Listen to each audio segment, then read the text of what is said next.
இந்த உலகத்தில் வெற்றி பெற்ற எல்லோரும் மகிழ்ச்சியாக இருக்கிறார்கள். உண்மைதான சகோதரி? மியூசிக் டீச்சர் அப்படின்னு சொன்னோன்னா அப்படி தமிழில் சொல்லுங்கள் சார் அப்படிங்கிறான். அவர்கிட்ட சொன்னேன், தம்பி நான் பாட போகிறேன்டா அப்படின்னேன். எங்கள் பள்ளி மாணவன் சொன்னான் பாருங்க, அப்படியா சார், பாடுங்க சார், உங்களை பாடையில் பார்க்கணும் அப்படின்னா. அவன் கேள்வி கேட்குற உங்களுக்கு 40,000 ரூபா தர்றாங்க, பதில் சொல்கிற எங்களுக்கு 10 ரூபா கூட தர மாட்டேறாங்கிறான். நான் கேட்குறேன் சார், சூப்பர் கொஸ்டின், எங்கே என்ன படிப்பாங்கன்னு தெரியல, ஷாம்புக்கும் பாம்புக்கும் என்ன சார் வித்தியாசம் அப்படின்னா, இல்லை 1 டன் 3000 கிலோ எத்தனை டன் அப்படின்னா, டன் டன் டன் அப்படின்னா. அவன் உன் சகோதரனின் முகத்தை பார்த்து புன்னகை புரிவது உனக்கு நல் அறமாகும் என்று உங்களுடைய மார்க்கம் கற்றுக் கொடுக்குது. அதிக பணம் உள்ளவங்களை தானே பணக்காரங்கன்னு சொல்கிறோம். நண்பர்களே, தமிழ் இலக்கியம் சொல்லி கொடுக்குது, அதிக பணம் உள்ளவங்க செல்வந்தர்கள் இல்லையா. அப்பா சொன்னார், அறிவு கெட்டவனே, அக்காவை பொண்ணு பார்க்க வந்தவங்க உன்னைய பிடிச்சிருக்குன்னு சொல்லிட்டு போயிட்டாங்களா அப்படின்னாரு. அறிவாளி பையனே ஃபெயில் ஆகிட்டாங்கிற, நாமெல்லாம் எப்பப்பா பாஸ் பண்ணோம்? நம்ம தலைமுறைக்கும் பாஸுக்கும் சம்மந்தம் இருக்கா?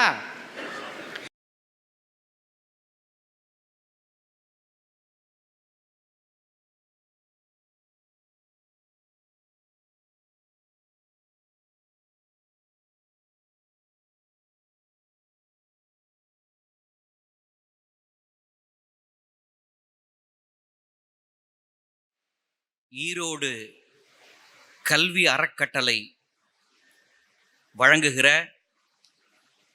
கல்வி உதவித்தொகை மற்றும் ஊக்குவிப்பு நிகழ்விற்கு வந்திருக்கக்கூடிய எல்லோருக்கும் என்னுடைய அன்பான வணக்கம். ஒரு கேள்வி கேட்டாங்க, இங்கே பேசின பெரியவங்கெல்லாம் கேட்டாங்க, கடந்த காலங்களில் 8வது வகுப்பு 9வது வகுப்பு வரைக்கும் படித்து முடிச்சுட்டு கல்வியில் இடைநிற்றல் செஞ்சுக்கிட்டே இருந்தாங்க நம்முடைய சமூகத்தை சார்ந்த குழந்தைகள். நாம் திரும்பவும் அவங்கள ஊக்குவிக்கிறதுக்காக நிறைய உதவிகள் செஞ்சு அவங்கள மேலே கொண்டு வந்தோம். ஆனால் இப்போ உயர்கல்வி படிச்சுட்டு வேலை வாய்ப்பிற்காக, சிறப்பான வாழ்க்கைக்காக ஏதோ ஒரு இடத்துல ஒரு தொய்வு ஏற்படுதே, அது என்ன இடம்னு கண்டுபிடிக்க முடியாமல் நம்ம கஷ்டப்பட்டுட்டு இருக்கிறோம்னு சொன்னாங்க. அந்த இடம் கூட இதுவாகத்தான் இருக்கும்னு நான் நினைக்கிறேன். நான் எது அப்படின்னா, உயர்கல்வி படிக்கிற நம் சமூகத்தை சார்ந்த பெருமக்கள்கிட்ட எல்லார்கிட்டையும், அல்லது பொதுவாக இன்றைக்கி இருக்கிற மாணவர்கள்ட்ட இருக்கக்கூடிய ஒரு சின்ன பின்னடைவு என்னன்னா, முழுமையான கவனம் அவங்க படிப்பில் இல்லையோ அப்படிங்கிற ஒரு எண்ணம் எனக்கு உண்டு. அல்லது இப்படி சொல்லவா, என்ன சார் வந்த உடனே எங்களை குற்றச்சாட்டு வைக்கிறீங்கன்னு அந்த சகோதரி என்னை முறைக்கிறாங்க. இல்லைனா இப்படி சொல்லவா, அவர்களுக்கு முழுமையான கவனம் ஏற்படுத்துவதற்கான சூழலை பெரியவர்கள் நாங்கள் ஏற்படுத்தி கொடுக்கவில்லையோ என்கிற ஒரு கேள்வியும் எனக்கு இருக்குது. இப்போ ஒரு நல்ல சூழல் கனிஞ்சிருக்கு. இப்போ நான் முதலிருந்து தொடங்குறேன். ஒவ்வொரு நொடியிலும் வாழ்வோம், ஒவ்வொரு பொழுதிலும் வளர்வோம், உண்மையில் அழகினை காண்போம், உன்னதம் இது எனச் சொல்வோம், காடும் மலையும் கடலும் வானும் எல்லாம் நமக்கு சொந்தம், கங்கை யமுனை காவிரி வைகை எல்லாம் நமக்கு பந்தம், ஒவ்வொரு ஒலியும் ஒவ்வொரு விதமாய் காதில் விழுவது இனிமை, ஒவ்வொரு மொழியும் ஒவ்வொரு விதமாய் உயர்வது அதனதன் பெருமை, பெண்ணின் பெருமை பேசும்போது மண்ணும் சிலிர்த்து நிமிரும், தடைகள் உடைந்து நொறுங்கி விழுந்து மானுட ஆளுமை வெல்லும், மாற்றமில்லா வாழ்க்கை ஓர் நாள் தேங்கிய நீராய் மாறும், மாறி மாறி வளரும் வாழ்க்கை மல்லிகை பூவாய் மலரும், ஆடலும் பாடலும் ஆயிரம் ஆயிரம் மனிதர்கள் தேடிய செல்வம், ஆடலும் பாடலும் ஆயிரம் ஆயிரம் மனிதர்கள் தேடிய செல்வம், ஆடியும் பாடியும் அன்பை வளர்ப்போம், அதுதான் நமக்கு தெய்வம். நிறைந்த அவைக்கு என்னுடைய அன்பான பணிவான வணக்கம். கைத்தட்டிய 60 பேருக்கு மிக்க நன்றி. கைத்தட்டாமல் ஒரு 40 பேர் இருக்கிறாங்க, அவங்களையும் கைத்தட்ட வைக்கணும்ல, அதான் நம்ம நோக்கம். அவங்க சொன்னாங்க பாருங்கள், ஏதோ ஒரு இடத்துல நாம் பின்னடைவை சந்திக்கிறோமே நம்ம சமூகத்து பிள்ளைங்களாம், அது என்ன இடம்? நண்பர்களே, நான் ஒரு 10 நிமிடங்கள் பேசுகிறேன், உங்களுக்கு அசௌகரியமாக இருந்தால் நான் நிறுத்திடுறேன். உங்களுடைய ஒட்டுமொத்த கவனத்தையும் வேண்டி விரும்பி அன்பான ஒரு வேண்டுகோளை முன்வைத்து நான் இந்த உரையை நிகழ்த்துறேன். ஒரு 10 நிமிடங்கள் கேளுங்க. உங்களுக்கு அசௌகரியமாக இருந்தால் நிறுத்திடுறேன். தயவு செய்து நீங்கள் இந்த மொபைல் ஃபோன் வச்சுக்கிட்டு பேசுகிறவங்க, மெசேஜ் பண்ணுறவங்க, இவங்களாம் தயவு செய்து உங்கள் மொபைல் ஃபோனை சைலண்ட்டில் போடணும்னு ரொம்ப அன்போடு கேட்டுக்கிறேன். உங்கள் வீட்டு பிள்ளையாக நான் கேட்டுக்கிறேன். 10 நிமிடங்கள் பேசுகிறேன். அசௌகரியமாக இருந்தால் நிப்பாட்டிடுறேன் நான். எங்கேயோ நாம் பின்னடைவை சந்திக்கிறோமேன்னு சொல்லி உங்களை வழிநடத்துகிற பெரியோர்கள்லாம் கொஞ்சம் கவலைப்பட்டாங்க. எங்கே நாம் பின்னடைவை சந்திக்கிறோம்? இப்போ நான் இப்படி சொல்லவா? நம்ம எல்லாருக்கும் தெரிஞ்ச வாசகம், இந்த உலகத்தில் வெற்றி பெற்ற எல்லோரும் மகிழ்ச்சியாக இருக்கிறார்கள். உண்மைதானே சகோதரி? உண்மைதானே? சும்மா பதில் சொல்லுங்கள், பயப்படாதீங்கம்மா. இந்த உலகத்தில் வெற்றி பெற்ற எல்லாருமே மகிழ்ச்சியாக இருக்கிறாங்க. ஆனால் கொஞ்சம் இந்த வாக்கியத்தை அப்படியே திருப்பி போடுங்க. இந்த வாக்கியத்தை அப்படியே திருப்பி போடுங்களேன். ஏற்கனவே கூட கேட்டிருக்கலாம் இந்த வாக்கியத்தை, நீங்கள் கொஞ்சம் திருப்பி போட்டு பாருங்கள். இந்த உலகத்தில் வெற்றி பெற்றவர்கள் எல்லோரும் மகிழ்ச்சியாக இருக்கிறார்களோ இல்லையோ, ஆனால் நண்பர்களே, மகிழ்ச்சியாக இருப்பவர்கள் எல்லோரும் வெற்றி பெறுகிறார்கள்.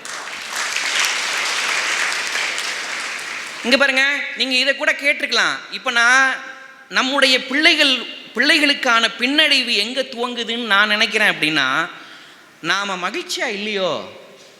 நீங்கள் கேட்டிங்களே சிரிக்கவே மாட்டேன்றாங்க அப்படின்னு. இந்த அரங்கம் ஏதோ ஒரு இறுக்கத்தோடு இருக்குது. சிரிக்கவே மாட்டேன்றாங்க, ஒரு இறுக்கத்தோடு இருக்கிறாங்க அப்படின்னு. எப்படி சிரிப்பாங்க? நம்ம பிள்ளைங்க எப்படி சிரிப்பாங்க? எங்கேயோ நம்ம மகிழ்ச்சிக்கான தடை இருக்குது. இப்போ நான் ஒரு பள்ளியில் வேலை பார்க்குற இசையாசிரியர்னால் தெரியும் தானே உங்களுக்கு? நிறைய இடங்களில் நான் ஒரு இசையாசிரியர்னு சொன்னால், இசையாசிரியரா அப்படின்னா அப்படிங்கிறாங்க. மியூசிக் டீச்சர் அப்படின்னு சொன்னோன்னா, அப்படி தமிழில் சொல்லுங்கள் சார் அப்படிங்கிறான் அவர்கிட்ட. Music teacher. இங்கே பாருங்கள், வகுப்பறை அனுபவங்களை சொன்னால் உங்களுக்கு சிரிக்க ஒரு மாதம் பத்தாது. பேசிக்கிட்டே இருக்கலாம், உங்களை சிரிக்க வச்சுக்கிட்டே இருக்கலாம். அவ்வளோ அனுபவம் இருக்குது எனக்கு. வகுப்புக்குள்ளே முதல் நாளில் வந்து பணியில் சேர்ந்த நாள் நான் வகுப்புக்குள்ளே போனவுடனே என் பையனை பார்த்து ஒன்று சொன்னேன், தம்பி நான் பாட போகிறேன்டா அப்படின்னேன். எங்கள் பள்ளி மாணவன் சொன்னான் பாருங்க, அப்படியா சார், பாடுங்க சார், உங்களை பாடையில் பார்க்கணும் அப்படின்னா. அவன் உங்களை பாடையில் பார்க்கணுன்னா முதல் வகுப்பே வாடா அப்படி சொல்லாத தம்பி. நானும் கீவா ஜெகநாதன் ஐயா அவனுடைய சிலேடை பேச்செல்லாம் கேட்டு வளர்ந்தவன் தான். பாடையில் பார்க்கணும்னு சொல்லாத, பாடும்போது பார்க்கணும்னு சொல்கிறா அப்படின்னு நான். சரி சார் பாடுங்க அப்படின்னா அவன். அப்புறம் பாட ஆரம்பித்து எல்லோருடைய கவனத்தையும் ஈர்க்கிறதுக்கு நான் பட்ட பாடு இருக்குது பாருங்க. அடேங்கப்பா, ஒரு பாட்டு சொல்லி கொடுத்துட்டு, தமிழ் பாடம் சொல்லி கொடுத்து ஒரு கேள்வி கேட்டால் இன்றைக்கி பசங்க அவன் நம்மளை பார்த்து கேட்குறான். ஒரு பாட்டு சொல்லி கொடுத்து, தம்பி இந்த பாட்டு எழுதினவர் யார் அப்படின்னு கேட்டால் அவன் கேட்குறான், சார் எங்களையே கேள்வி கேட்டிருக்கீங்களே, நான் ஒரு கேள்வி கேட்கவா அப்படின்னா. கேள்றா அப்படின்னு. நீங்கள் எவ்வளோ சம்பளம் வாங்குறீங்கன்னா? பொய் சொல்லக்கூடாதுங்கிறதுனால நான் 40,000 ரூபாய் வாங்குறேன்டான்னு. அவன் 40,000மா ஆன்னு வாயை பொழந்துட்டான். நான் சொன்னேன், டேய் ஏன்டா வாயை பொழக்கிற, வாயை மூடுறா தம்பி, 40,000 சம்பளம் வாங்குறேன்டான்னு சொன்னவன் அவன் திரும்ப சொன்னான் பாருங்க, சார் கேள்வி கேட்குற உங்களுக்கு 40,000 ரூபா தர்றாங்க, பதில் சொல்கிற எங்களுக்கு 10 ரூபா கூட தர மாட்டேறாங்கிறான். அவன்கிட்ட பேசவே முடியல. இப்போ தான் மெல்ல சிரிக்க ஆரம்பிக்கிறாங்க. இவன் நம்மால் தான் எனக்கு சிரிப்போம் அப்படின்னு மெதுவாக சிரிக்க ஆரம்பிக்கிறாங்க. அவன் கேட்குற கேள்விக்கெலாம் வகுப்பில் பதிலே சொல்ல முடியாது சார். மெட்ரிகுலேஷன் ஸ்கூலில் ஒரு நாள் கிளாஸ் இருக்கிறதுக்கு கூப்பிட்டு போனாங்க. நான் போய் மியூசிக் சம்மந்தமாக டிஃபைன் ஸ்ருதி அப்படின்னு ஆரம்பிக்கிறேன். The position of the sound is Shruti அப்படின்னு ஆரம்பிக்கிறேன். உடனே கீழேருந்து ஒருத்தன் கேட்டான், can I ask some question அப்படின்னா. Yes ya. உடனே அவன் கேட்டான் பாருங்க, what is the difference between Mariyatha and Mankatha அப்படின்னா. இது மாரியாத்தா அண்ட் மங்காத்தாவா? அந்த படம் வந்த புதுசு. என்ன படம்? மங்காத்தா வந்த படம் புதுசு. What is the difference between Mariyatha and Mankatha அப்படின்னா. மாரியாத்தா மங்காத்தாவாடே, ஒரு மியூசிக் டீச்சர்கிட்ட கேட்க வேண்டிய கேள்வியாடா இது, வேணாண்டா விட்டுறா அப்படின்னேன். சொல்லுங்கள் சார் அப்படின்னா. தெரிலடா அப்படின்ட்டான். அவன் பதில் சொன்னான் பாருங்க, தலையை விரித்து போட்டு ஆடுனா மாரியாத்தா, தலையே வந்து ஆடுனா மங்காத்தா அப்படின்னா. அவன் ஒரு பதில் சொல்கிறான் பாருங்க. எங்கள் பள்ளியில் ஒரு பையன் இதெல்லாம் நடந்ததுடா அப்படின்னு நான் வகுப்பில் வந்து சொன்ன உடனே அரசு பள்ளியில் அவன் ஒரு கேள்வி கேட்டான். சார் நான் கேட்குறேன் சார், சூப்பர் கொஷின்னு, எங்கே என்ன படிப்பாங்கன்னு தெரியல, ஷாம்புக்கும் பாம்புக்கும் என்ன சார் வித்தியாசம் அப்படின்னா. ஷாம்புக்கும் பாம்புக்கும் என்ன வித்தியாசமா? அவன் சொன்னான் பாருங்க, ஷாம்பு போட்டால் தலையில் நுர வரும், பாம்பு போட்டால் வாயில் நுர வரும் அப்படின்னா. இப்படியே அடுக்கிக்கிட்டே போகிறான் பசங்க. அவன் கேள்விக்கு பதில் சொல்ல முடியல. இங்கே பாருங்க, இப்போ நாம் சிரிக்கிறதா வேணாமான்னு யோசிச்சுக்கிட்டே உட்காந்துட்டு இருக்கிறோம் பாருங்க. சிரிக்கிறதா வேணாமான்னு யோசிச்சுக்கிட்டே இருக்கிறோம். சின்ன குழந்தைகளினுடைய பதிலில் பேச்சில் ஆச்சரியப்பட்டு நம்ம எறியாமல் வெடித்து சிரிப்போம் தெரியுமா? எங்கள் பள்ளியில் ஒரு மாணவன் ஒரு கேட்ட கேள்விக்கு பதில் சொன்னான். எங்கள் ஆசிரியர்லாம் வெடித்து சிரித்தாங்க. கணக்கு வாத்தியார் கேட்டார், தம்பி 1000 கிலோ 1 டன், 3000 கிலோ எத்தனை டன் அப்படின்னா, டன் டன் டன் அப்படின்னா அவன் படார் அடிச்சான். டன் டன் டன் அப்படின்னா. நல்லா இருக்கே, பரவாயில்ல, இப்போ தான் மெதுவாக சிரிக்க ஆரம்பிக்கிறீங்க. அப்போ நான் இப்படி சொல்லவா? இங்கே பாருங்கள், இப்படி சொல்கிறேன். உங்களுடைய எடை என்னன்னு கேட்டால் என்ன பதில் சொல்லுவீங்க நீங்கள்? எடை என்னன்னு கேட்டால் 50 கிலோகிராம் அல்லது 70 80ன்னு சொல்லுவோம், அப்படி தானே நண்பர்களே? இது நம்முடைய எடை இல்லையா? அப்புறம் இது நம்முடைய எடை இல்லையா? அப்புறம் உங்களுடைய மன இறுக்கம்தான் உங்களுடைய எடைன்னு சொல்லி ஒரு மேற்கோள் இருக்கு. உங்களுடைய மன இறுக்கம்தான் உங்களுடைய எடை. மருத்துவர்களை மையமாக வச்சுக்கிட்டு சொல்கிறேன், your stress is your wait. உங்களுடைய மன இறுக்கம் தான் நம்முடைய எடை. இப்போ நான் பெரியவங்ககிட்ட கேளுங்க, ரொம்ப மனசு பாரமாக இருக்குது, ரொம்ப எடை கூடின மாதிரி இருக்கு உடம்பும்பாங்க. அப்போ அந்த மன இறுக்கத்தை தளர்த்தக்கூடிய மிக அற்புதமான ஒரு ஆயுதத்தை நீங்கள் எல்லாரும் வச்சுக்கிறீங்க சார். நம்ம எல்லாரும் வச்சுக்கிறோம் சார், பயன்படுத்தவே மாட்டேன்றோம். என்ன ஆயுதம் இது? என்ன ஆயுதம் தெரியுமா? உங்கள் மார்க்கம் தான் கற்றுக் கொடுத்தது எல்லாருக்கும். உன் சகோதரனின் முகத்தை பார்த்து புன்னகை புரிவது உனக்கு நல் அறமாகும் என்று உங்களுடைய மார்க்கம் கற்றுக் கொடுத்ததா இல்லையா? சார் யாராவது பார்த்தா சிரிங்க சார், வாங்க அப்படின்னு சிரிங்க. சில பேர் சிரிக்கவே மாட்டான், பார்த்துருக்கீங்களா? ஜோக் சொன்னவன் வந்தா உருன்னே பார்ப்பான், சிரிக்கவே மாட்டான். சிரிச்சா என்னையா அப்படின்னா, ஏற்கனவே விஜய் டிவியில் கேட்டேன் அப்படிம்பான். கேட்டால் திரும்ப கேட்டு சிரிக்கக்கூடாதா? சில பேர் சிரிப்பே வித்தியாசமாக இருக்கும், பார்த்துருக்கீங்களா? நாம ஒன்று சொன்னால் அவன் ஒரு மாதிரி புரிஞ்சுக்கிட்டு சிரிப்பான், பார்த்துருக்கீங்களா? ஒரு மிருக காட்சி சாலைக்குள்ளே அடைச்சி வச்சுருந்த ஒரு புலியை ஒருத்தன் 1.5 மணி நேரம் வேடிக்கை பார்த்துட்டு இருந்துருக்கிறான். 1.5 மணி நேரம் வேடிக்கை பார்த்தான். 1.5 மணி நேரம் பார்த்து புலிக்கே போர் அடிச்சிருச்சு. கூண்டுக்குள்ளேருந்து காலை வெளியில் நீட்டி சப்புன்னு அடிச்சு அவனை போடா அப்படின்னுச்சான் புலி. பக்கத்து கூண்டில் இருந்த நரி கேட்டுச்சான், ஏய் இந்த மிருக காட்சி சாலை நம்மளெல்லாம் 10 நிமிஷம் தான் வேடிக்கை பார்ப்பாங்க, ஒருத்தன் 1.5 மணி நேரம் உங்களை வேடிக்கை பார்த்துட்டு இருந்திருக்கான், அவனை போய் சப்புன்னு அடித்து அனுப்பிட்ட, ஏன்ப்பா அடிச்ச அப்படின்னு கேட்டிருக்கு நரி. புலி சொல்லியிருக்கு, 1.5 மணி நேரம் என்னை உத்து பார்த்தாங்கிறதுக்காக அடிக்கலை, 1.5 மணி நேரம் கழித்து என்னை பார்த்து என்ன சொன்னான் தெரியுமா? என்ன சொன்னான்னு கேட்டிருக்கு நரி. புலி சொல்லியிருக்கு, 1.5 மணி நேரம் என்னை பார்த்துட்டு சொல்கிறான், எம்மாம் பெரிய பூனடா அப்படின்னு இருக்கான். 1.5 மணி நேரம் கழிச்சு. நாம ஒன்று சொன்னால் சில பேர் வேறு மாதிரி புரிஞ்சு சிரிப்பாங்க, பார்த்துருக்கீங்களா? அவங்க ஒரு மாதிரி நினச்சிக்கிட்டு சிரிப்பாங்க. ஆனால் பாருங்கள், புன்னகை என்பது அறம் என்று சொல்லி கொடுத்த மார்க்கத்தில் வந்தவர்கள் நீங்கள் எல்லாரும். எவ்வளோ பெருமையான விஷயம் சார். சிரிங்க சார். சிரிப்பு கூட மகிழ்ச்சி இல்லாத நிலை கூட நம்முடைய உயர்வுக்கு தடையாக இருக்குமோ நான் யோசிக்கிறேன். நான் மருத்துவரையா பேசும்போது சொன்னாங்க, செல்ஃபோனை அதிகமாக பயன்படுத்துகிறோம் அப்படின்னு. செல்ஃபோனை அதிகமாக பயன்படுத்துறது தான் நமக்கு வாழ்வில் இருக்கக்கூடிய தடைகளில் ஒன்று அப்படின்னு. செல்ஃபோனை பயன்படுத்தாமல் இருக்க முடியுமா? மருத்துவரையாவே பயன்படுத்திட்டு தான் இருக்கிறார் மேடையில் உட்காந்துக்கிட்டு. பாவம், அவர் அவ்வளோ வேலையில் இருக்கிறார் பாவம். இங்கே பாருங்கள், அவருக்காக அவ்வளவு வேலைகளுக்கு மத்தியிலையும் இந்த கல்வி உதவித்தொகை வழங்குகிற நிகழ்வில் தான் பங்கேற்க வேண்டும் என்கிற நல்லெண்ணத்தோடு வந்திருக்கிற அந்த மருத்துவரையாவுக்கு அரங்கம் நிறைந்த கைத்தட்டல் ஒல்லி கொடுங்க. அவருக்கு அவ்வளோ வேலை, அங்கே ஒரு மீட்டிங் அட்டெண்ட் பண்ணுறாரு, பதில் சொல்லணும், முக்கியமான பொறுப்பில் இருக்கிறாரு. அவ்வளோ வேலைகளுக்கு மத்தியிலையும் ஒரு தகப்பனை போல இங்கே நின்று நம்ம எங்கேயோ விட்டோமே, ஏதோ ஒரு இடம் விட்டோமே, அந்த இடத்த கண்டுபிடிக்கணுமோ ஒரு அப்பாவுக்கு இருக்கிற பாசத்தை போல பேசினா இருப்பாருங்க. செல்ஃபோன் உபயோகிக்காமல் நம்மளால் இருக்க முடியுமா? இங்கே பாருங்கள், செல்ஃபோனை பற்றியே ஒருத்தன் பாட்டு போட்டான். என்ன பாட்டு தெரியுமா? கேட்டிருக்கீங்களா? செல்லாத்தா செல்லு மாறியாத்தா, இதில் பசங்க விடும் ஜொல்லு ரொம்ப லொல்லாத்தா, காளியாத்தா பர்ஸு காலியாத்தா, இது அமெரிக்கா கட்டி விட்ட தாலியாத்தா, செல்ல கண்டு தினம் பேச வச்சது அமெரிக்க நாடு, அதில் மிஸ்டு காலை கண்டுபிடிச்சது நம்ம தமிழ்நாடு. அதில் கூட பாருங்க நம்ம ஆள் தான். ஏங்க செல்ஃபோனை உபயோகிக்காமல் இருக்கவே முடியாது அப்படின்னா அப்போ என்ன சார் சொல்கிறீங்க? வாட்ஸ்அப் பயன்படுத்த சொல்கிறீங்களா? பயன்படுத்துங்க.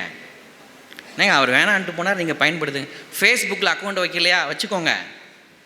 இன்ஸ்டாகிராமில் இருக்கீங்களா? இருங்க. அப்புறம் என்னென்ன இருக்குது? ட்விட்டரில் இருக்கீங்களா? இருங்க. எல்லாத்தையும் பயன்படுத்துங்க. ஏங்க உங்களுக்கு ஆதரவாக எப்படி பேசிகிட்டு இருக்கு? கை தட்டலாம்ல. நீங்கள் ஃபேஸ்புக்கில் அக்கௌண்ட் வைங்கிறேன். யாரோ ஒரு சகோதரிக்கு ஆண்ட்ராய்டு மொபைலே இல்லைன்னு, யாரெல்லாம் ஆண்ட்ராய்டு மொபைல் இல்லைங்கன்னு கை தூக்குன்னு கேட்டிங்கல்ல, யாரோ கேட்டாங்க. யாருமே கை தூக்கல. ஆனால் ஒரே ஒரு பாப்பா பாவம் போல் இருந்தால் அரை கையை மட்டும் இப்படி தூக்குச்சு. அந்த பாப்பாவை பார்த்தேன். அது என்ன சொல்லுது தெரியுமா? எனக்கு மட்டும் ஆண்ட்ராய்டு மொபைலே வாங்கி தர மாட்டேன்றாங்க அப்படின்னு. ஆண்ட்ராய்டு மொபைல் வாங்கி தராத அவங்க பெற்றோருக்கு இந்த அரங்கத்தின் மூலமாக ஒரு வேண்டுகோள் வைக்கிறேன். அந்த பாப்பாவுக்கு ஒரு ஆண்ட்ராய்டு மொபைல் வாங்கி கொடுத்துருங்க. அந்த பாப்பா எங்கே? அந்த அங்கே இருக்கிறான். பாப்பா, நாளையிலேருந்து உனக்கு கிடைச்சிடும், கவலைப்படாத. ஆண்ட்ராய்டு மொபைல் பயன்படுத்துங்க. எல்லா விதமான அறிவியல் தொழில்நுட்பங்களையும் பயன்படுத்துங்க. ஆனால் பார்த்து பயன்படுத்துங்க. ஆனால் பார்த்து பயன்படுத்துங்கன்னு பெரியவங்க சொல்கிறாங்க. இப்படி நான் சொல்லவா? எதை அழிக்க முடியாதோ, நல்லா கவனிங்க, எதை ஒழிக்க முடியாதோ அதை ஒழுங்கு செய்ய வேண்டும் என்கிற வேண்டுகோளை இந்த பெரியவர்கள் மேடையில் வைக்கிறாங்க. எதை ஒழிக்க முடியாதோ அதை ஒழுங்கு செய்ய வேண்டும்னு வைக்கிறாங்க. தகுந்த காரணத்துக்காக மொபைல் ஃபோனை பயன்படுத்துங்க, அறிவியல் கண்டுபிடிப்புகளை பயன்படுத்துங்கன்னு இந்த பெரியவங்க சொல்கிறாங்க. எவ்வளோ முக்கியமான வேண்டுகோள் இது.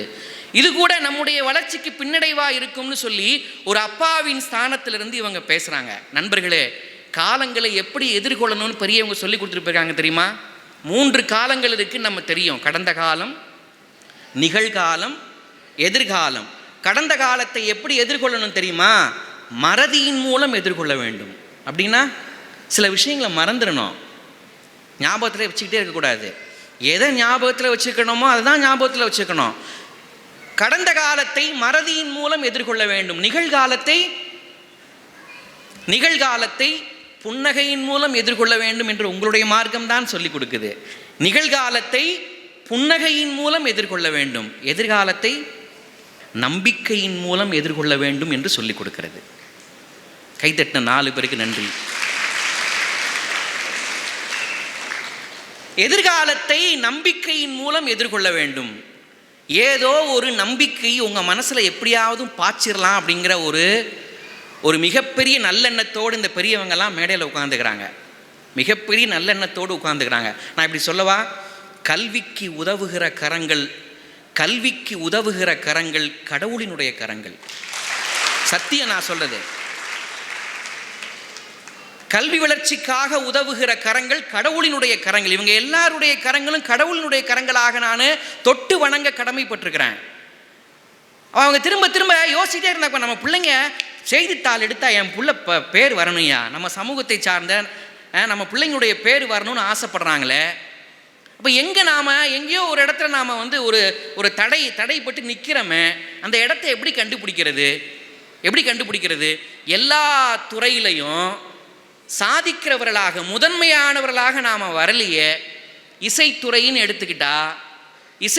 எடுத்துக்கிட்டா மதிப்பிற்குரிய ஏஆர் ரகுமான் மாதிரி ஒரு 1000 ஏஆர் ரகுமான் வர வேண்டாமா அப்படின்னு கேட்குறாங்க அவங்க. மருத்துவத்துறைன்னு எடுத்துக்கிட்டா மருத்துவர் ஐயா மாதிரி இங்கே ஒரு சகோதரி இருக்கிறாங்க, புன்னகையே வடிவாக கொண்ட அன்பு சகோதரி உட்கார்ந்துருக்கிறாங்க. அவங்களும் உலக நாடுகளெல்லாம் மருத்துவத்தை மிக மிக மிக தேர்ந்த அந்த துறையை தேர்ந்தெடுத்து மிக திறமையான மருத்துவராக வலம் வந்து கொண்டிருக்கூடிய பெருமைக்குரிய மருத்துவர். நல்ல கரவொலி கொடுங்க அந்த சகோதரிக்காக. உங்களுக்கு முன்னுதாரணமாக அவங்கள உட்காத்தி வச்சிருக்காங்க பாருங்க மேடையில். இவங்கள மாதிரிலாம் நம்ம வரணும் சார், நம்ம பிள்ளைங்க வரணும் சார், அந்த சகோதரி மாதிரிலாம் வரணும், அந்த சகோதரர் மாதிரி வரணும், ஒரு இன்ஜினியர் மாதிரி வரணும், ஒரு இங்கே தொழில் பண்ணுற தொழிலதிபர்கள் மாதிரி நம்ம பிள்ளைங்கள்லாம் வரணும்னு முன்னுதாரணங்களை மேடையில் அமர்த்தி வச்சுருக்காங்க இந்த பெரியவங்க. இப்போ எங்கேயோ ஒரு தடை இருக்கு. எங்கே தடை இருக்கு? தோல்விட்ட போய் ஒரு கேள்வி கேட்டார் பெரியசாமி தூரன். யாருங்க? பெரியசாமி தூரன்கிற தமிழறிஞர் கேட்டார். என்ன கேட்டார் தெரியுமா? தோல்வியே நீ எங்கிருந்து பிறக்கிறாய்ன்னு கேட்டார். தோல்வியே நீ எங்கிருந்து பிறக்கிறாய்ன்னு கேட்டார். பெரியசாமி தூரன் பதில் சொன்ன மாதிரி அவரே எழுதினார் பாருங்க. தோல்வி பதில் சொன்ன மாதிரி எழுதினார். வெற்றி அடைய வேண்டும் என்கிற உறுதி எங்கு தளர்கிறதோ அங்கு நான் பிறக்கிறேன் அப்படின்னு தோல்வி சொல்லிச்சான். எவ்வளோ நுட்பமான வரி பார்த்தீங்களா? வெற்றி அடைய வேண்டும் என்கிற உறுதி எங்கே தளர்கிறதோ அங்கே நான் பிறக்கிறேன். நண்பர்களே, நாம் ரொம்ப ஏழையாக இருக்கலாம். இப்போ நான் இங்கே இருக்கிற பெருமக்களை பார்த்துக்க, இந்த உலகத்தில் யாரை பணக்காரன்னு சொல்கிறோம்? சும்மா பொதுவாக நம்ம யாரை சொல்கிறோன்னு சொல்லுங்களேன். யாரை பணக்காரன்னு சொல்கிறோம்? சும்மா பேசுங்க, என்ன பேசாமல் இருக்கீங்க? யாரை பணக்காரன்னு சொல்கிறோம்? பணக்காரங்க, செல்வம் நிறைந்தவர்களை, துட்டு உள்ளவங்களை பேசவே மாட்டாங்க கூட நம்ம பிள்ளைங்கள்லாம், பசங்கள்லாம். அதிக பணம் உள்ளவங்களை தானே பணக்காரங்கன்னு சொல்கிறோம். நண்பர்களே, தமிழ் இலக்கியம் சொல்லி கொடுக்குது, அதிக பணம் உள்ளவங்க செல்வந்தர்கள் இல்லையா. அப்புறம் யாரா? இங்கே பாருங்கள், நீங்கள் மனசில் பதிய வச்சுக்கோங்க. இங்கே பாருங்கள், இந்த வரிகளை மட்டும் நீங்கள் மனசில் பதிய வச்சுக்கணும், ரொம்ப அன்போடு கேட்டுக்கிறேன். இங்கே பாருங்கள், அன்பு சகோதர சகோதரிகளே, 450 கிலோமீட்டர் தாண்டி நான் வந்திருக்கிறேன், உங்களுக்காக வந்திருக்கிறேன். 2-3 தகவல்களை மட்டும்தான் பதிவு செய்ய போகிறேன். அழைத்த இடங்களுக்கெல்லாம் பேச போகிற பேச்சாளர் நான் இல்லை. எனக்கு பிடிச்ச இடங்களுக்கு மட்டும்தான் போய் பேசுவேன். எனக்கு இந்த சகோதரர்களை ரொம்ப பிடிக்கும். எனக்கு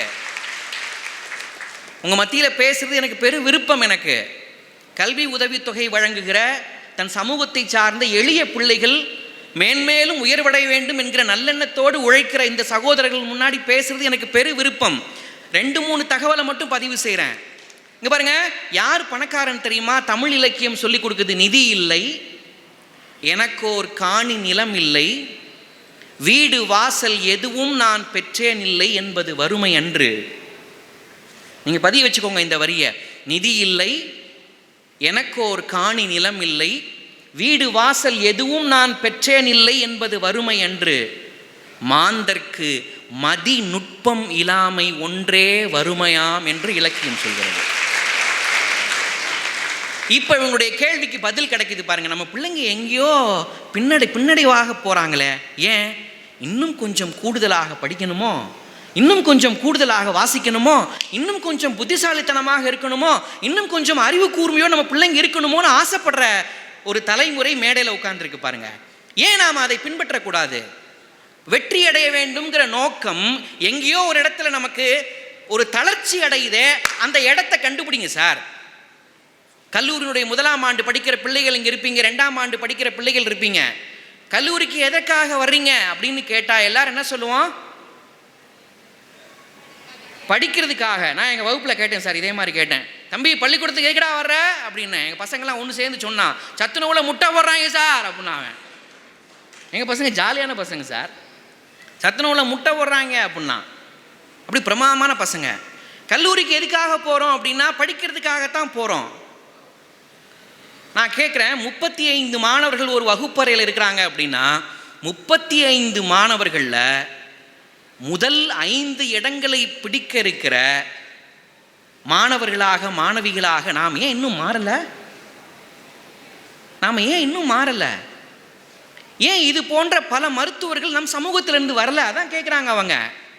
ஏன் இது போன்ற மிகச்சிறந்த தொழில்நுட்ப வல்லுநர்கள், என்ஜினியர்ஸ் வரல? ஏன் ஆகச்சிறந்த தொழில் செய்கிற தொழிலதிபர்கள் வரல? ஏன் சிறந்த இசையமைப்பாளர்கள் வரல? ஏன் துறையை வச்சுட்டே கேட்குறேங்க நான். ஏன் ஆகச்சிறந்த தமிழ் பேசுகிற தமிழ் அறிஞர்கள் நம் சமூகத்திலிருந்து இன்னும் நிறைய வரல? விரல் விட்டு எண்ணக்கூடிய தமிழ் அறிஞர்கள் தான் சார் பேசுகிறாங்க நம் சமூகத்திலிருந்து. ஏன் நீங்கள் உயரக்கூடாது? தொலைக்காட்சி விவாதங்களில் நம்முடைய பெருமக்கள் பங்கேற்றால் நமக்கு எவ்வளோ பெரிய பெருமை. அப்போ நாம் என்ன நினைக்கிறோம் தெரியுமா? பணம் சம்பாதிக்கிறது தான் செல்வந்தருக்கான இலக்கணம்னு நினச்சிக்கிட்டு இருக்கிறோம். நம்ம பணம் சம்பாதிக்கணும்னு நினைக்க வேண்டாம். அப்புறம் அறிவை சம்பாதிக்கணும்னு நினை, நீ பணக்காரன் ஆயிடுவேன்னு இலக்கியம் சொல்லுது. அறிவை சம்பாதிக்கணும்னு நினை, நீ பணக்காரன் ஆயிடுவ. தொலைக்காட்சிகளையும் பேப்பரையும் நம்ம பிள்ளைங்களுடைய பேர்லாம் வந்துடும். நீங்கள் இந்த வரியை ஞாபகத்தை வச்சுங்க. நிதி இல்லை, எனக்கு ஒரு காணி நிலம் இல்லை, வீடு வாசல் எதுவும் நான் பெற்றேன் இல்லை என்பது வறுமை அன்று. மாந்தர்க்கு மதி நுட்பம் இல்லாமை ஒன்றே வறுமையாம்னு சொல்லுது. மதிநுட்பத்தோடு நாம் பயில்கிற ஒரு பண்பாட்டை இன்னும் வளர்த்துக்கணும். இங்கே பாருங்க, 1ஆம் ஆண்டு படிக்கும்போது நமக்கு அரியர்ஸ் விழுந்துடும். அப்போ தான் நம்ம போய் படிப்போம், பயமாக இருக்கும். அரியர்ஸ் விழுந்து வீட்டில் சொல்ல பயப்படுவோம். நான்லாம் பயந்துருக்கிறேன். சொன்னால் ஆச்சரியப்படுவீங்க. நான் படித்தது பிஎஸ்சி கெமிஸ்ட்ரி. முதல்ல பிஎஸ்சி கெமிஸ்ட்ரி மெயினில் 2 பேப்பர் நான் படிக்கிற காலத்தில். ஆன்சிலரி எனக்கு ஃபிசிக்ஸ் இருந்தது, மேக்ஸ் இருந்தது, அது போக தமிழ் இங்கிலீஷ் இருந்தது. தமிழில், இங்கிலீஷில், ஃபிசிக்ஸில், மேக்ஸில் எல்லா இதுலையுமே நான் அபவ் 80. கெமிஸ்ட்ரியில் வெறும் 7 மார்க்கு ஒரு பேப்பரில், இன்னொரு பேப்பரில் 17 மார்க்கு. அரியர் விழுந்துருச்சுங்கிறத வீட்டில் போய் சொல்கிறதுக்கு எனக்கு அவ்வளோ அச்சங்க, எனக்கு அவ்வளோ பயந்தேன் நான். சொன்னால் நம்ப மாட்டீங்க, அன்னைக்கு மாலையில் வீட்டுக்கு போகும்போது கை கால்லாம் நடுக்கும் எனக்கு. என்ன சொல்லுவாங்களோ ஏது சொல்லுவாங்க ஏங்க, அந்த பயத்தோட, சொன்னால் தப்பாக நினச்சிருவாங்கங்கிற பயத்தோட 1 ஆண்டு எங்கள் அம்மா அப்பாட்ட போய் சொன்னேன் சார். நான் ஒரு பாவி, நிஜமாக தான் சொல்கிறேன். 1 ஆண்டு முழுக்க எங்கள் அம்மா அப்பா படிக்காதவங்க, என்னை ஏதோ நம்பி அந்த கல்லூரியில் சேர்த்து விட்டாங்க. பிஎஸ்சி கெமிஸ்ட்ரி படித்தா அந்த பையன் நல்ல வேலை வாய்ப்பு கிடைச்சிரும்னு எனக்கு இருக்கக்கூடிய இசைத்துறையில் சேர்த்து விடணுங்கிற விஷயத்த காது கொடுத்து கேட்காம பிஎஸ்சி கெமிஸ்ட்ரி படின்னு சொல்லி சேர்த்து விட்டாங்க. ஆனால் 1 ஆண்டு முழுக்க போய் சொன்னேன். எனக்கு ரிசல்ட் வரல, அனுப்பிச்சி விடுவாங்க, அப்புறம் வந்துருச்சு செகண்ட் இயரில் சேர்த்து சொல்லுவாங்களாம். புழுகு பாருங்க, அண்ட புழுகுனேன். இப்படியெல்லாம் புழுகுனங்க. ஏன்? தோல்வி பயம், அப்பா அம்மாவை எதிர்கொள்ள முடியல. நான் இப்போ இப்படி சொல்கிறேன், நீங்கள் தவறாக எடுத்துக்காதீங்க. இந்த மேடையில் இருக்கிற எல்லா பெரியவர்களை விட அறிவிலும் அனுபவத்திலும் ஆற்றலிலும் எண்ணங்களிலும் நான் மிக குறைந்தவன் தான். உண்மையிலேயே நான் ஒரு சாதாரண ஒரு எளிய மனிதனுடைய பிள்ளை தான் நான். ஆனால் நான் ஒன்று சொல்கிறேன், நம் பிள்ளைகள் குறிப்பிட்ட இடத்துக்கு மேலே வளர்ச்சி அடையலையே. ஏன் அப்படின்னா, எனக்கு என் பெற்றோர்களினுடைய ஆசீர்வாதம் கிடைக்காத மாதிரி நம் பிள்ளைகளுக்கு பெற்றோர்களினுடைய பரிபூர்ணமான ஆசீர்வாதம் கிடைக்கலையோ. நான் இப்படிலாம் கேட்டு பார்க்குறேன் சார். நம்ம அப்பா அம்மாவுக்கு உண்மையாக இல்லையோ? பெற்றோர்களினுடைய பெரியோர்களுடைய ஆசீர்வாதம் கிடைச்ச எல்லாரும் தான் சார் இந்த உலகத்தில் சாதிச்சுக்கிறான். மறந்துடாதீங்க, நீங்கள் மறந்துடாதீங்க. இந்த மேடையில், இந்த உலகத்தில் மேன்மையான இடங்கள் இருக்கிற எல்லோருக்கும் பெற்றோர்களினுடைய பெரியோருடைய ஆசீர்வாதம் கிடைச்சிருக்கு. நீங்கள் உங்களுக்கு தெரியாமல், நான் உங்களை குற்றம் சொல்கிறேன்னு நினைக்காதீங்க, உங்களுக்கு தெரியாமல் என்ன மாதிரி பயந்துக்கிட்டு அப்பா அம்மாட்ட போய் சொல்கிறோமோ, நிறையா அப்பா அம்மாவை எதிர்கொள்ள அச்சப்படுறோமோ. சார், கல்லூரியில் சேர்ந்த நீங்கள், கல்லூரியில் படிக்கிற மாணவ செல்வங்கள், பள்ளியில் படிக்கிற மாணவ செல்வங்களாக இருப்பீங்க. நாம் தேர்ந்தெடுத்த குரூப் கரெக்டு தானா? இதில் படித்து முடிச்சிருவோமா? இந்த அரியர்ஸ் எல்லாம் நமக்கு நிறைவு செய்ய நம்மளால் முடியுமா? அடுத்த எக்ஸாமில் படிக்க முடியுமா? அம்மா அப்பாட்ட நம்ம நல்ல பேர் வாங்கிடலாமா? ஐயோ, வாழ்க்கையில் நாம் முன்னுக்கு வந்துடலாமா? இங்கே வேற மேலே மேலே வரணும்னு வேற சொல்கிறாங்களே, இதெல்லாம் நமக்கு கிடைக்குமா? அப்படிங்கிற 1008 கேள்விகள் எல்லார் மனசுலையும் இருக்கும். ஒவ்வொரு தோல்வியின் போதும் நடுங்கவே நடுங்காதீங்க. ஒரு திரைப்பாடல் நமக்கு சொல்லி கொடுக்குது. என்ன தெரியுமா? வெற்றியை போலவே ஒரு தோல்வியும் நல்லதடி, வேப்பம் பூவிலும் சிறுதேன் துளி உள்ளதடி, குற்றம் சொல்லாமல் ஒரு சுற்றம் இல்லையடி, இழையும் புன்னகையால் நீ இருட்டுக்கு வெள்ளையடி, தவறுகள் பண்ணி திருந்திய பிறகுதான் நாகரிகம் பிறந்ததடி, தவறுகள் குற்றமல்ல சரிவுகள் வீழ்ச்சியல்ல பாடம் படிப்பவள கொடி, உள்ளம் என்பது கவலைகள் நிரப்பும் குப்பை தொட்டி இல்லை, உள்ளம் என்பது பூந்தொட்டியானால் நாளை துன்பமில்லை, புயல் மையம் கொண்டால் மழை மண்ணில் உண்டு, எந்த தீமைக்குள்ளும் சிறு நன்மை உண்டு. ஓ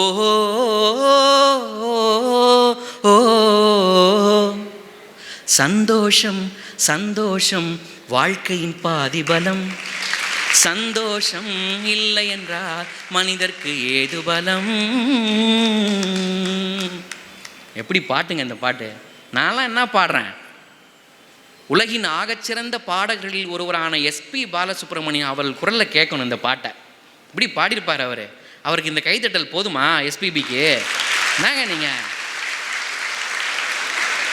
வைரமுத்துவனுடைய வைரமான வரிகள் நல்லா கவனிங்க பிள்ளைகளை, கவனிங்க. அங்கே பாருங்க, வெற்றியை போலவே ஒரு தோல்வியும் நல்லதடி. தோல்வி நல்லது சார். இந்த தடவை தோத்துட்டோம், அடுத்த தடவை படிச்சிடணுமா? பெரியவங்க சொல்லுங்க, தோத்து நிற்கிறவங்க பிள்ளைங்களை வாரி அணைங்க. இங்கே இருக்கிற பெற்றோர்களுக்கு சொல்கிறேன், தோத்துட்டு நிற்கிறவங்க பிள்ளைங்களை வாரி அணைங்க, கட்டி பிடிங்க. ஜெயிக்கிற பிள்ளைகளை விட தோல்வியில் நிற்கிற பிள்ளைங்களை கை கொடுத்து பாராட்டி, பரவாயில்லடா கண்ணை, இந்த தடவை விட்டுட்டா, நீ எதிலெல்லாம் கவனம் செதறனையோ அதெல்லாம் கண்டுபிடி. அடுத்த விட்டம் ஜெயிச்சுட்டு வந்துரு, நீ ஏன் புள்ளடா கண்ணு, அடுத்த விட்டம் ஜெயிப்ப பாரு அப்படின்னு 4 வார்த்தை பேசுங்க. அப்படி பேசணும்னு வைங்க, பிள்ளைங்க அடுத்த விட்டம் ஜெயிச்சுட்டு வந்து சான்றிதழோட முன்னாடி வந்து நிற்கும். உங்கள் நம்பிக்கையை எப்போதும் வீணடிக்க மாட்டார்கள். இந்த பிள்ளைகள் வீணடிக்கவே மாட்டாங்க.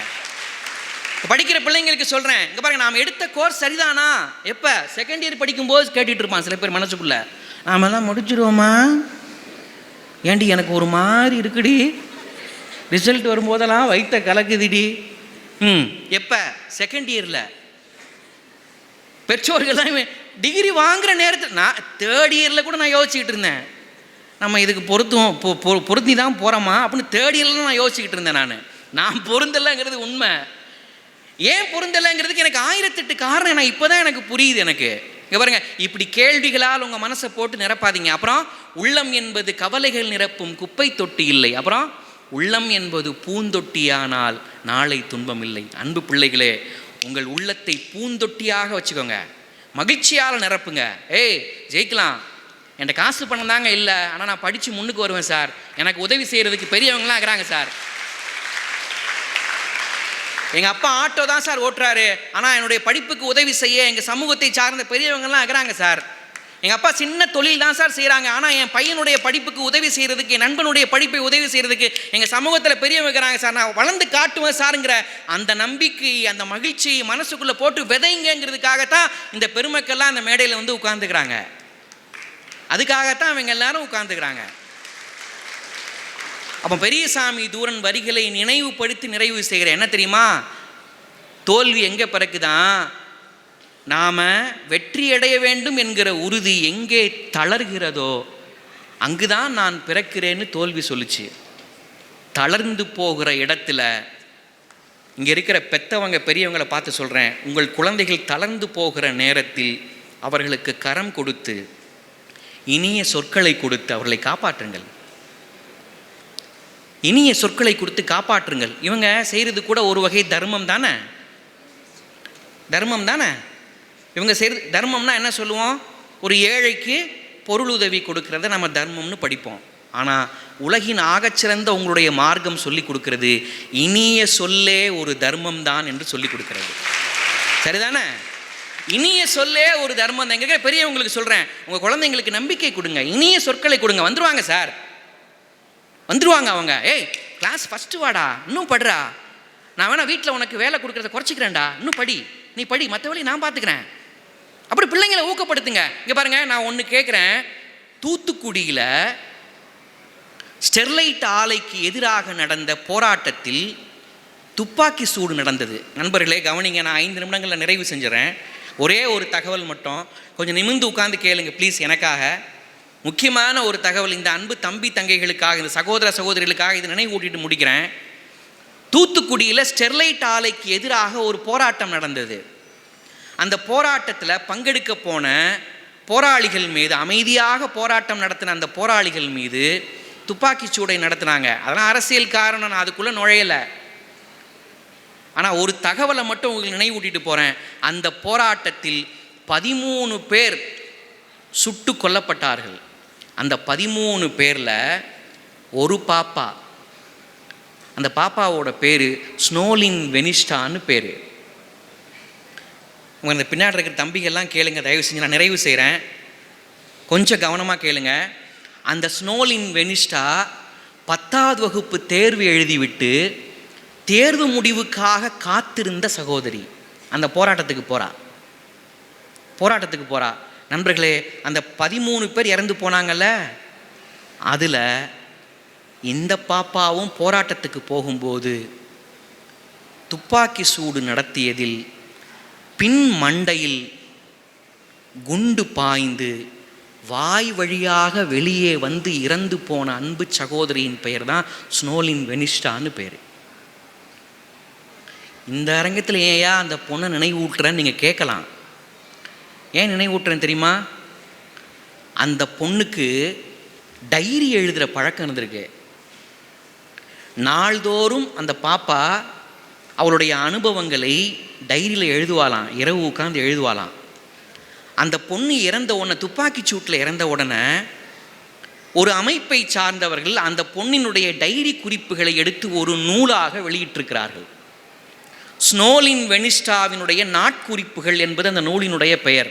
இங்கே இருக்கிற பிள்ளைகள்லாம், சகோதர சகோதரிலாம் வாங்கி படிங்க. சின்ன நூல் தான். அந்த டைரி குறிப்பில் இருக்கக்கூடிய ஒரு கவிதையை தான் நினைவூட்ட போகிறேன். அந்த பாப்பா அந்த டைரி குறிப்பில் ஒரு கவிதை எழுதுவாளாம். கவிதை எழுதியிருந்தாலாம். என்ன கவிதை தெரியுமா? ஒவ்வொரு நாள் இரவிலும் தூங்கப் போவதற்கு முன்பாக என் அம்மாவின் முகத்தை கண்ணிமைக்காமல் கொஞ்ச நேரம் பார்த்து விட்டு தான் தூங்குவேன். அந்த பாப்பா எழுதுகிறா பாருங்க. இந்த வெளியில் அந்த தம்பிகள்லாம் கொஞ்சம் பேசிகிட்டு இருக்கிறாங்க. ஏய் தம்பிகளா, இங்கே இருக்குன்னா அங்கே இருங்க, உட்காருங்க, அல்லது கொஞ்சம் அமைதியாக இருங்க ப்ளீஸ்டா. நான் 400 கிலோமீட்டருக்கு அந்த பக்கம் வந்து வந்துக்கிறேன், திரும்பவும் இங்கேருந்து 400 கிலோமீட்டருக்கு போகணுண்டா. நாளைக்கு 8 மணி நேரம் எங்கள் பசங்க முன்னாடி போய் நிற்கணும், வகுப்பில் வேறு நிற்கணும் நான். ப்ளீஸ்டா, தயவு செஞ்சுடா தம்பி, அன்பு தம்பிகளா.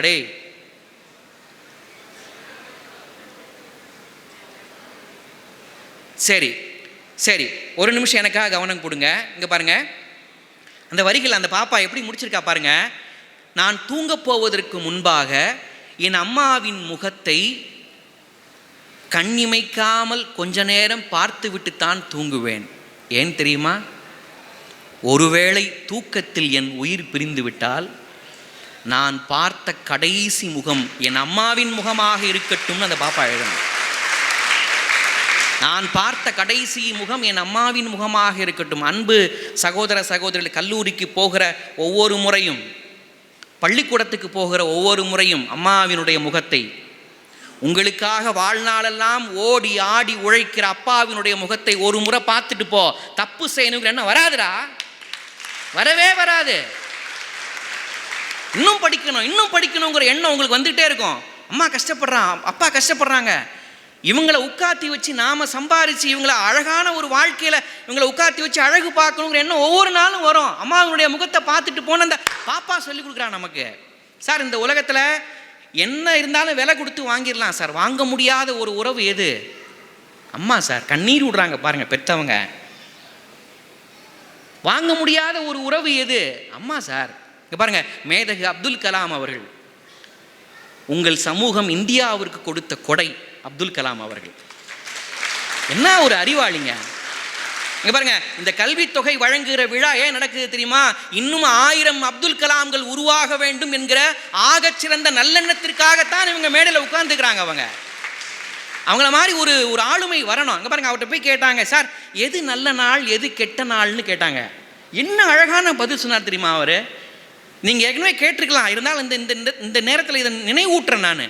எது நல்ல நாள் எது கெட்ட நாள் ஒரு குட்டி பாப்பா, ஸ்கூல் பாப்பா கேட்டது. கலாம் அவர்கள் பதில் சொன்னார் பாருங்க குட்டி பாப்பாட்ட. பூமி மீது சூரிய ஒளி பட்டா பகல், படலைன்னா இரவு. இதில் நல்ல நாள் எது கெட்ட நாள் எது? எல்லாமே நல்ல நாள் தான் பாப்பான்னார். எப்படி பதில் பாருங்க சார். அப்படி ஒரு அறிஞர் நம்மகிட்ட இருந்து வரணுமா இல்லையா? பாருங்க, ஒரு பத்திரிகையாளர் சந்திப்பில் ஒரு பத்திரிகையாளர் கேட்டான், உங்களுடைய சொந்த ஊர் எது, விச் இஸ் யுவர் நேட்டிவ் பிளேஸ்னு கலாம் அவர்களை பார்த்து கேட்டான். கலாம் அவர்கள் கொஞ்சம் கூட யோசிக்கலையாம். என்ன சொன்னாராம்? என்னோட நேட்டிவ் பிளேஸ் தானே கேட்குறீங்க, சொர்க்கம்னு பதில் சொன்னாராம். சொர்க்கமா? பத்திரிகையாளர் விடலை. You mean heaven? கலாம் சொன்னார், யா ஐ எம் ஃப்ரம் ஹெவன். பத்திரிகையாளர் விடுவானா? நேராக இந்தியா மேப்பை கொண்டு வந்து காமிச்சு, ஷோ யுவர் ஹெவன், சொர்க்கத்தை காட்டுங்க பார்ப்போம். கலாம் கொஞ்சம் கூட யோசிக்கல சார். என்ன புத்திசாலித்தனம் பாருங்க. கலாம் கொஞ்சம் கூட யோசிக்கல. இந்தியா மேப்பை காமிச்சு, இது பாரத தாய், காலடியில் ராமேஸ்வரம் இருக்கிறது, தாயின் காலடியில் தான் சொர்க்கம் இருக்கிறதுன்னு பதில் சொன்னார்கள். அம்மாவினுடைய காலடியில் தான் சொர்க்கம் இருக்கு. இந்த பள்ளிக்கூடத்துக்கு கல்லூரிக்கு போற பிள்ளைங்க ஏன் நம்ம வெற்றி அடைய முடியலை, எங்கேயோ தடை ஏற்படுதுன்னு சொன்னீங்களே, ஒவ்வொரு நாளும் பெற்றவங்ககிட்ட ஆசீர்வாதம் வாங்க. காலில் விழுது கூட உங்களுக்கு கௌரவ குறைச்சல் நினைச்சிங்கன்னா முகம் பார்த்துட்டு போ, சிரிச்சிட்டு போ, கட்டி அணைச்சிட்டு போ, கை கொடுத்துட்டு போ. நடக்கும், ஜெயிக்க போறீங்க நீங்க. அடுத்த ஆண்டு நான் ஃபோனில் கேட்டா, சார் போன ஆண்டு நீங்கள் சொன்னீங்க சார், எங்கள் பிள்ளைங்க பெற்றோர்களோட பெரியோர்களோட இன்னும் கொஞ்சம் அணுக்கமாக இருக்கிறாங்க, எங்கள் பிள்ளைங்க ஜெயிச்சிருவாங்கங்கிற நம்பிக்கையான வார்த்தை இவங்க மூலமாக எனக்கு வந்துச்சுன்னு வைங்க, வாழ்நாள் எனக்கு கிடைச்ச மிகப்பெரிய புண்ணியம் தான் சார். அதை விட பெருசாக எனக்கு என்ன கிடைச்சிட போகுது? எப்படி சொன்னார் பாருங்க, தாயின் காலடியில் தான் சொர்க்கம் இருக்கிறது. பாட்டில் கொடுத்தாரு பாருங்க பரிணாமன்கிற கவிஞர். ஒரு நிமிஷம் இந்த பாட்டு வரிகளை நீங்கள் அப்படியே நினைவுக்குள்ளே கொண்டு வாங்க. அம்மாவுடைய முகம் அப்படி கண்ணுக்குள்ளே வரும் பாருங்க. ஆசைப்பட்ட எல்லாத்தையும் காசு இருந்தா வாங்கலாம், அம்மாவை வாங்க முடியுமா? நீயும் அம்மாவை வாங்க முடியுமா? 1000 உறவு உன்னை தேடி வந்து நின்னாலும் தாய் போல தாங்க முடியுமா? உன்னையும் என்னையும் படைச்சதிங்கே யாருடா? தெய்வம் ஒவ்வொரு வீட்டிலும் இருக்குதுன்னா தாயடா. உன்னையும் என்னையும் படைச்சதிங்கே யாருடா? தெய்வம் ஒவ்வொரு வீட்டிலும் இருக்குதுன்னா தாயடா. ஆசைப்பட்ட எல்லாத்தையும் காசு இருந்தா வாங்கலாம், அம்மாவை வாங்க முடியுமா? நீயும் அம்மாவை வாங்க முடியுமா? மண்ணில் ஒரு செடி முளைச்சா மண்ணுக்கு அது பிரசவந்தான், ஒன்றை பெற துடிச்சா பெண்ணுக்கு அது பூகம்பந்தான். ஒரு பூகம்பம் தான் எத்தனை உசுறு இறந்து போகுது சார். ஒவ்வொரு முறையும் நம்மளை பெத்தெடுக்கும் போது அம்மாவினுடைய வயிறு பூகம்பம் நிலவிய பூமி மாதிரி அப்படி பிளந்து மூடுமா சார். நினச்சிப்பாரு, அவ்வளோ கஷ்டப்பட்டு நம்மளை பெத்தெடுத்துக்கிற அம்மா. மண்ணில் ஒரு செடி முளைச்சா மண்ணுக்கு அது பிரசவந்தான், உன்னை பெற துடிச்சா பெண்ணுக்கு அது பூகம்பந்தான். சூரியனை சுத்திக்கிட்டே தன்னை சுற்றும் பூமி அம்மா, பெத்தெடுத்த பிள்ளையை சுற்றி பித்து கொள்ளும் தாய்மை அம்மா. கர்ப்பத்தில் நெளிந்த உன்னை நுட்பமாய் தொட்டு ரசிப்பா, பேதையாய் அவள் இருப்பா, மேதையாய் நம்மை வளர்ப்பா. என்ன வேண்டும் இனி உனக்கு?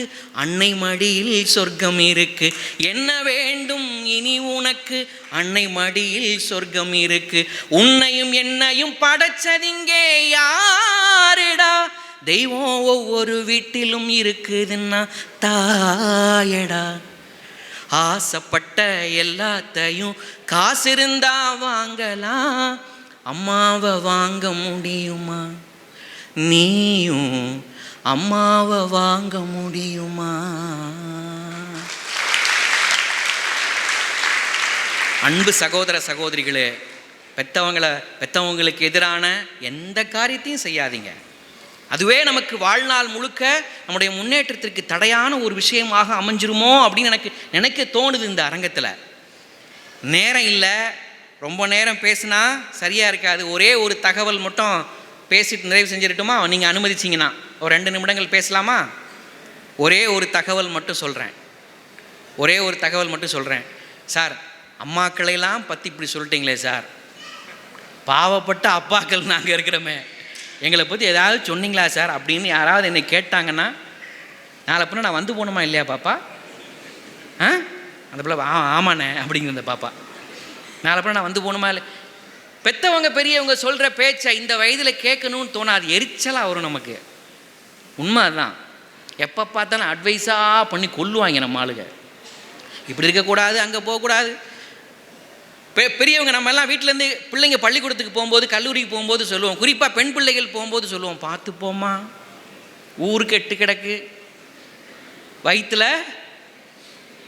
fill in the blanks, அங்கே பாருங்க, வயிற்றுல நெருப்பை கட்டிக்கிட்டு இருக்கேம்மா, இப்படியெல்லாம் அச்சப்பட்டுக்கிட்டு இப்படியே இருப்பாங்க. நமக்கு எரிச்சலாக வரும். எங்கள் பள்ளியில் ஒரு மாணவன் வந்து எங்கே பாருங்கள், முடியெல்லாம் ரொம்ப நீளமாக வளர்த்துக்கிட்டே இருந்தான். சொல் பேச்சே கேட்கல அவன். காலேஜ் ஃபஸ்ட் இயர் போனதுக்கப்புறம், செகண்ட் இயர் போனதுக்கப்புறம் அது மாதிரியே இருந்தான். அவங்க அம்மாவுக்கு ஒரு கோவம், அவ்வளோ கோவம், அவங்க அப்பாவுக்கு அவ்வளோ கோவம். அவங்க அப்பா அவனை கூப்பிட்டே, அறிவு இருக்காடா உனக்கு, அறிவு இருக்கா? முடியை நீளமாக வளர்க்காத, காதில் தோடு போடாத, முடியை நீளமாக வளர்க்காத, காதில் தோடு போடாதன்னு எத்தனை தடவை சொன்னேன், கேட்டியாடா அப்படின்னாரு.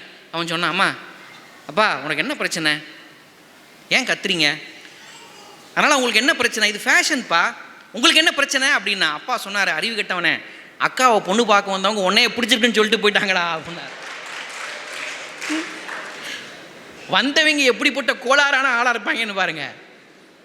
சொல் பேச்சு கேட்கவே மாட்டான் சார், நம்ம இப்போ கேட்கவே மாட்டான். எங்கள் ஸ்கூலில் நடந்த மேட்ரு, சத்தியமாக நடந்த விஷயம் சொல்கிறேன். எங்கே பாருங்கள், இப்போ முதல் பருவத் தேர்வு முடிஞ்சதா? இப்போ தான் முடிஞ்சது. இப்போ தான் விடைத்தாள் கொடுத்தோம். விடைத்தாள் எடுத்துகிட்டு ஒருத்தன் நேராக வீட்டுக்கு போய் அவங்க அப்பாட்ட சொல்லிக்கிறான், இப்போ நான் விருதுநகர் மாவட்டத்தில் ஆனைக்குட்டம்ங்கிற ஒரு கிராமத்தில் வேலை செய்கிறேன். நடந்த சம்பவத்தை சொல்கிறேன். அவன் விடைத்தாள் எடுத்துகிட்டு போய் அவங்க அப்பாட்ட சொல்லிக்கிறான், அப்பா அப்பா இந்த எதிரி வீட்டில் இருக்கிற உன் ஃப்ரெண்டு அதான் அறிவாளின்னு சொல்லுவியே, அவர் பையன் மேக்ஸில் ஃபெயில் ஆகிட்டான்ப்பா. அறிவாளின்னு சொல்லுவியே உன் ஃப்ரெண்டு, அவர் பையன் மேக்ஸில் ஃபெயிலுப்பா அப்படின்னு இருக்கான். அப்பாவுக்கு வந்துச்சு கோவம். டே, அவர் பையன் ஃபெயில் ஆனது இருக்கட்டும்டா, நீ எவ்வளோடா மார்க் எடுத்த அப்படின்னாரு. இவன் சொன்னான், அறிவாளி பையனே ஃபெயில் ஆகிட்டாங்கிறேன், அறிவாளி பையனே ஃபெயில் ஆகிட்டாங்கிறேன், நாமெல்லாம் எப்பப்பா பாஸ் பண்ணோம்? நம்ம தலைமுறைக்கும் பாஸுக்கும் சம்மந்தம் இருக்கா? எவ்வளோ கேலி பேசுகிறோம் அப்பாவை, எவ்வளோ கேலி பேசுகிறோம், எவ்வளோ எதிர்த்து பேசுகிறோம். அப்பா பேசுகிற பேச்செல்லாம் நமக்கு எரிச்சல் வரும், நிஜமாகவே வரும். அப்பா யார் தெரியுமா? அப்பா யார் தெரியுமா? அன்பு தம்பிகளை, நான் ஒரு வரி சொல்லி முடிக்கிறேன். அப்பா யாரா? ஒரு கவிதையை சொல்லுது பாருங்க. தான் தடுமாறி விழுந்த இடங்களில் தவறியும் தன் பிள்ளை விழுந்து விடக்கூடாது என்று ஆசைப்படுகிற ஒரு உறவு அப்பா. தவறியும் தன் பிள்ளை விழுந்துடக்கூடாதுன்னு ஆசைப்படுற உறவு ஒரு அப்பா.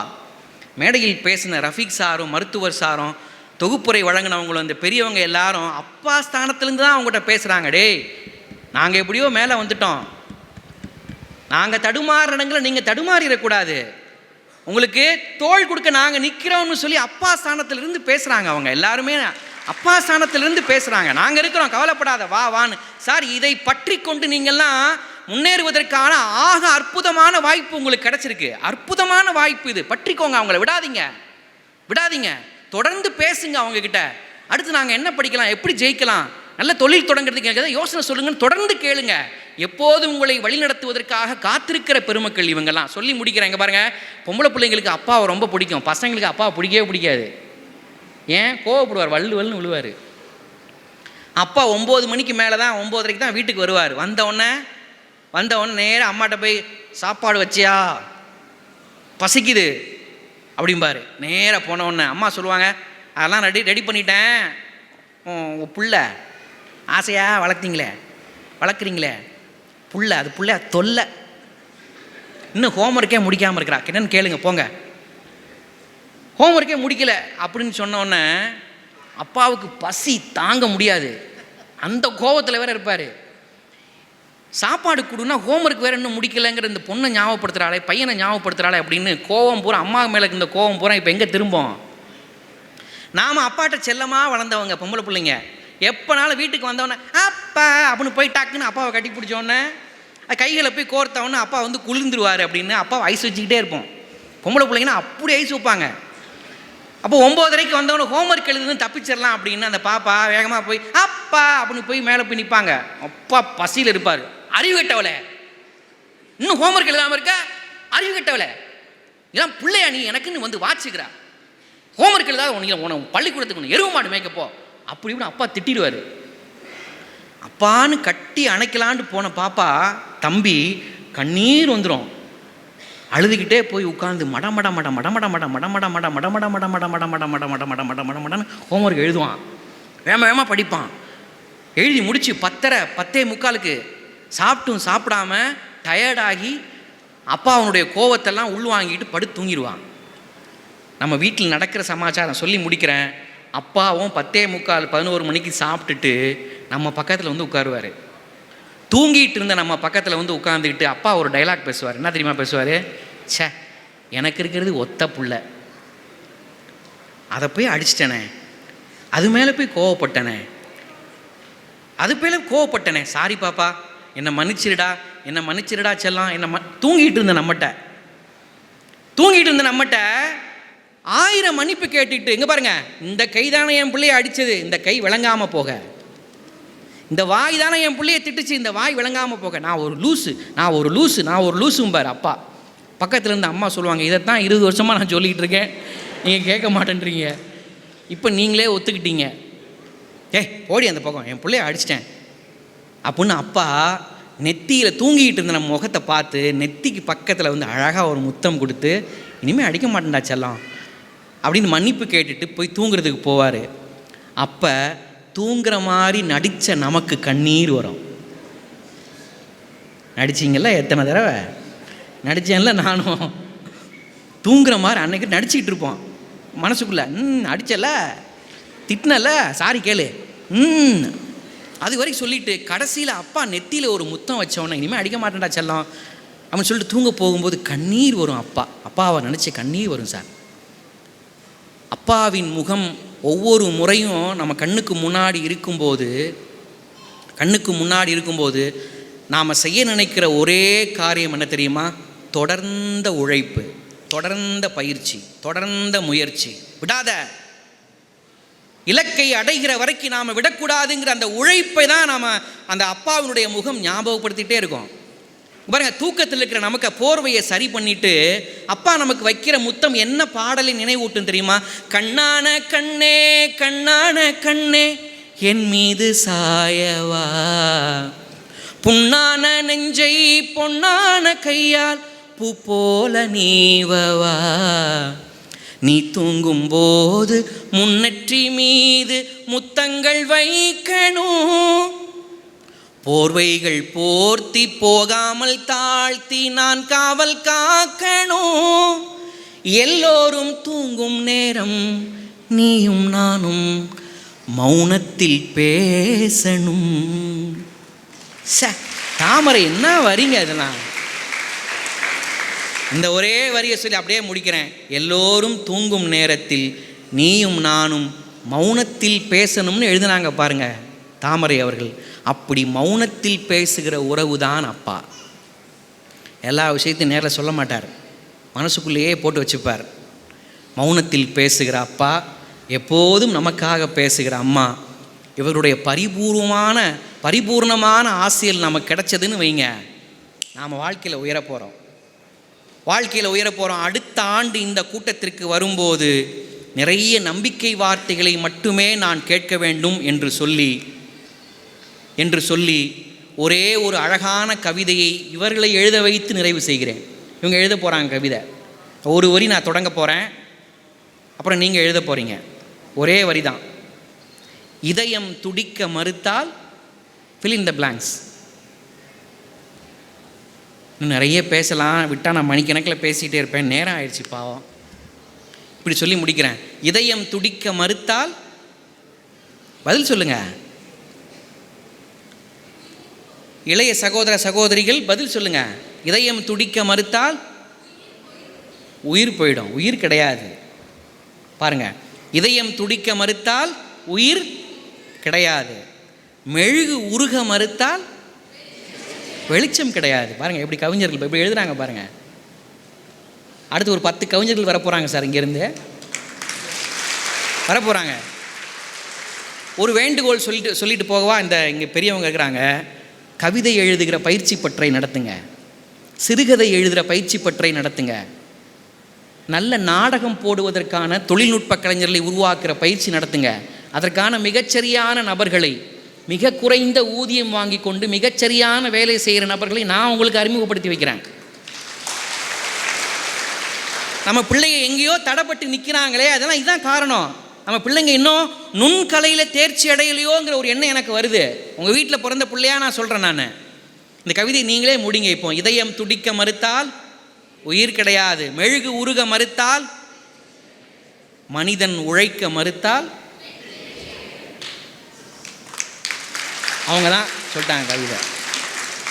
அன்பு சகோதர சகோதரிகளே, இந்த வரிகளை மட்டும் நினச்சிக்கங்க. இந்த ஆண்டின் கூட்டத்தில் இந்த கல்வி உதவித்தொகை வழங்குகிற விழா நிறைவடைந்து போகும்போது இந்த வரிகளை மனசில் பதிய வச்சுட்டே போங்க, விடாதீங்க. வகுப்பில் முதல் 5 மாணவர்களில் உங்கள் பேர் இருக்கணும், இங்கே இருக்கிற தம்பி பேர் தங்கச்சி பேர்லாம் வரணும். அதுதான் அவங்களுடைய ஆசை. இதயம் துடிக்க மறுத்தால் உயிர் கிடையாது, மெழுகு உருக மறுத்தால் வெளிச்சம் கிடையாது, மனிதன் உழைக்க மறுத்தால் உயர்வு கிடையவே கிடையாது. நண்பர்களே, தொடர்ந்து உழைத்து மேன்மையான இடத்திற்கு நீங்கள் வருவீர்கள் என்று மிகுந்த நம்பிக்கையோடு உங்களிடமிருந்து விடைபெறுகிறேன். வாய்ப்புக்கு நன்றி, வணக்கம்.